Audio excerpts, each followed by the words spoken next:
Uma doença com impacto mundial impressionante. Estima-se que no ano de 2019, 463 milhões de adultos viviam com diabetes, o equivalente a 2 vezes a população total do Brasil, e 4,2 milhões morreram em decorrência da doença e de suas complicações.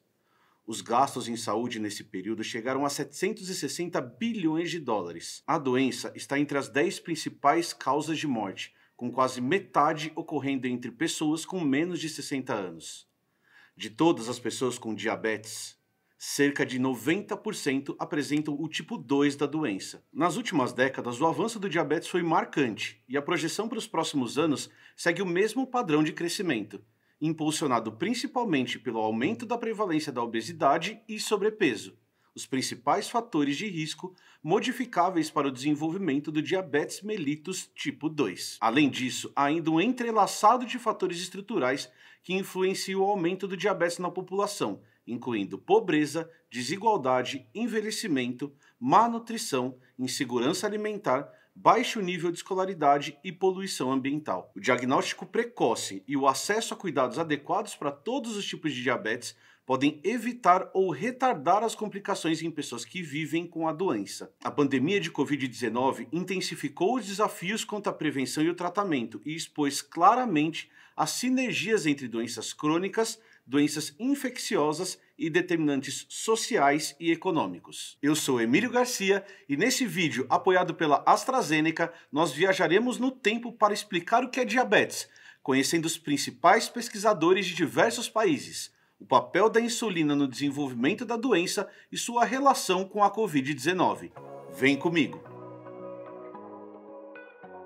Essa história é das antigas, não é de hoje, que o diabetes aflige a humanidade. Um dos tratados médicos mais antigos que se conhece, o Papiro de Ebers, de aproximadamente 1550 a.C., já citava uma certa doença envolvendo poliúria, um sintoma caracterizado pela produção de urina acima de 2,5 litros por dia, emagrecimento e sede contínua. O termo diabetes, que significa passar através de um sifão, foi provavelmente cunhado pelo médico Demétrios de Apamea, lá entre o século 3 e 1 a.C. Mas o tema é controverso, já que além dele, Apolônio de Mênfis, no século 3 a.C., e Areteus da Capadócia, do século 2 d.C., descreveram uma condição na qual tudo que o paciente bebia era imediatamente descartado, como se tivesse passado por um tubo. Os hindus, chineses e japoneses, a partir do século 6, relataram que a urina dos indivíduos com sintomas semelhantes do diabetes apresentavam um sabor adocicado e atraía uma maior quantidade de formigas e moscas. Mais de 1000 anos se passaram até que no século 17, o médico inglês Thomas Willis também provou a urina de pessoas com diabetes e confirmou o seu gosto adocicado. Somente no século seguinte, o escocês William Cullen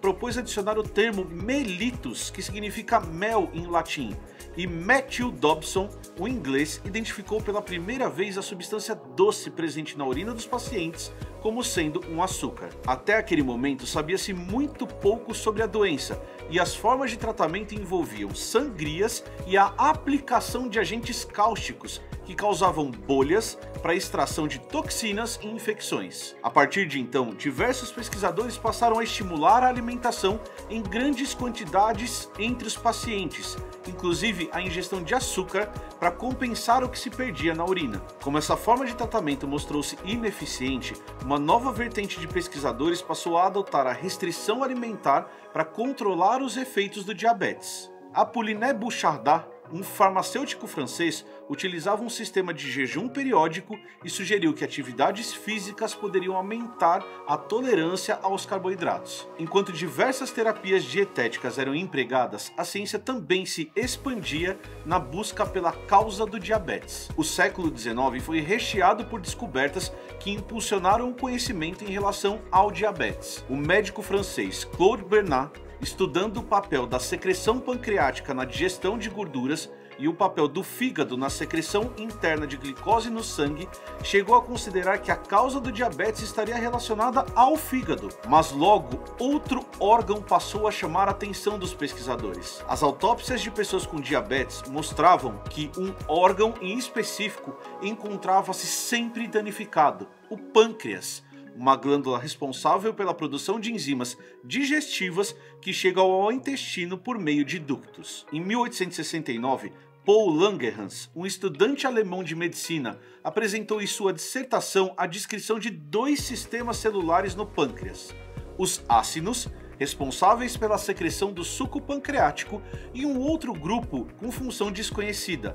mais tarde nomeado como ilhotas de Langerhans. 20 anos depois, os médicos alemães Oskar Minkowski e Joseph von Mering, trabalhando na Universidade de Strasbourg, na França, ao estudarem o papel do suco pancreático, resolveram remover o pâncreas de cães e verificaram sintomas similares ao do diabetes. Essa era a evidência que faltava da relação entre pâncreas e diabetes. Em 1901, o médico americano Eugene Oppy associou o diabetes aos danos causados às ilhotas de Langerhans e considerou o envolvimento dessas no metabolismo dos açúcares. 7 anos depois, o cientista alemão Georg Sulzer foi o primeiro a desenvolver um extrato feito com pâncreas de animais e tratou 8 pacientes que chegaram a melhorar temporariamente, mas tiveram fortes efeitos colaterais como febre alta. Em seguida, o fisiologista americano Ernest Lyman Scott preparou extratos alcoólicos e aquosos acidificados de pâncreas e aplicou em cães diabéticos. O extrato aquoso mostrou-se promissor no tratamento dos cães. No entanto, diversos pesquisadores passaram a rejeitar a ideia do uso de extratos pancreáticos como forma de tratamento, devido a possíveis efeitos colaterais. J.J.R. MacLeod chegou a comentar em seu tratado Diabetes, Sua Fisiologia Patológica,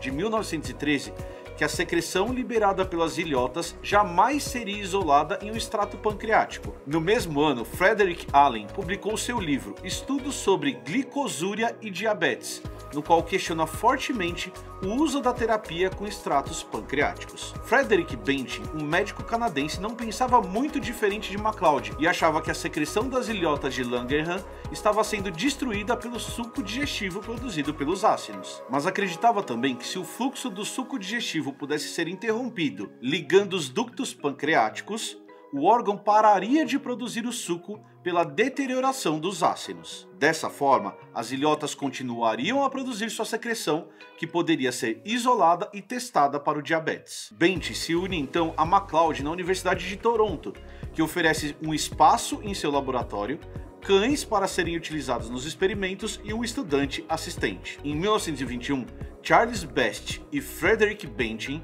iniciaram sua pesquisa. No verão daquele ano, eles testaram o extrato do pâncreas de um cão com ducto ligado e um cão diabético. Apesar de uma queda acentuada no açúcar no sangue do animal, o responsável pelo laboratório pede para que a dupla repita o experimento. No outono, eles descartam o uso da ligação do ducto pancreático e produziram um extrato igualmente eficaz utilizando pâncreas fresco e resfriado de bovinos e suínos. No inverno de 1921, o bioquímico James Bertrand Collip se une ao grupo, trabalhando com o processo de purificação dos extratos. Em 11 de janeiro de 1922, a equipe decidiu testar seus extratos em humanos, aplicando-o a um adolescente diabético. O teste fracassa, mas em 23 de janeiro um novo extrato é testado. Collip foi capaz de desenvolver um processo de extração aprimorado para remover os contaminantes tóxicos. O novo extrato, mais puro, funcionou de forma eficaz e consistente. Em 22 de março de 1923, foi publicado o trabalho O Efeito Produzido no Diabetes